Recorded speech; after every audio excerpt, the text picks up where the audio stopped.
അങ്ങനെ വെച്ചോളൂ.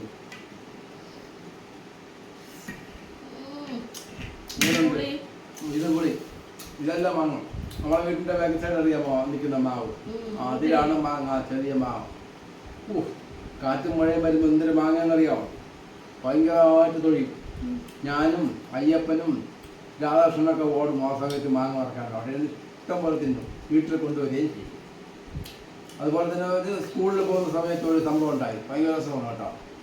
ഈ റോഡ് സൈഡ് കംപ്ലീറ്റ് മാവാണ്. ഇപ്പോൾ വികസനം വന്നതിന് ശേഷമാണ് മാവുകളൊക്കെ മുറിച്ച് കളഞ്ഞത്. ഇന്ന് മാങ്ങ വീഴുന്നപ്പോൾ ഞാൻ എന്തിരുന്നു സ്കൂളിൽ പോകുന്ന സമയത്താണ് 2 മാങ്ങ വീഴുന്ന 2 എടുത്ത് പോക്കറ്റ്, വലിയ മാങ്ങ പോക്കറ്റ് സ്കൂളിൽ പോയി. പിള്ളേരൊന്നും കാണിക്കാതിരുന്നു. അങ്ങനെ കണക്ക് സാർ വന്നു. കണക്ക് സാർ വന്നപ്പോൾ അറിയാം എപ്പോഴും അടിയാണില്ല. കണക്ക് സാർ വന്ന് ചോദ്യം ചോദിച്ച് പറഞ്ഞില്ല, 2 അടി മാങ്ങയിൽ കൊണ്ട്. ആളുകൾക്ക് എന്താടാ കല്ലെടുത്തിട്ടിരിക്കുന്ന ആളാണ്. ഞാൻ പറഞ്ഞു കല്ലൊന്നുമില്ല. ഞാൻ സാറ് എൻ്റെ പോക്കറ്റിന് കൈയിട്ട് 2 മാങ്ങ എടുത്ത് ഇങ്ങനെ പിള്ളേരൊക്കെ ഇങ്ങനെ കാണിച്ചു. പിള്ളേരൊക്കെ കൂടെ ഭയങ്കര ചിരിയായിരുന്നു. അങ്ങനെ ഒരുപാട് സംഭവങ്ങളുണ്ട്. അല്ല നീ കഥയും കേട്ടോണ്ടിരിക്കുകയാണ്, ഒന്നും ഉണ്ടാക്കുന്നില്ലേ? നമ്മൾ പറയുമ്പോൾ തള്ളു, വേറെ ഒന്നും പറഞ്ഞെങ്കിൽ കേട്ടോണ്ടിരുന്നേനെ. തള്ളെങ്കിൽ തള്ളു, നീ പോയി പുട്ടെങ്കിൽ പുട്ട് പോയാൽ പോ, ബസ് നിൽക്കുവായി.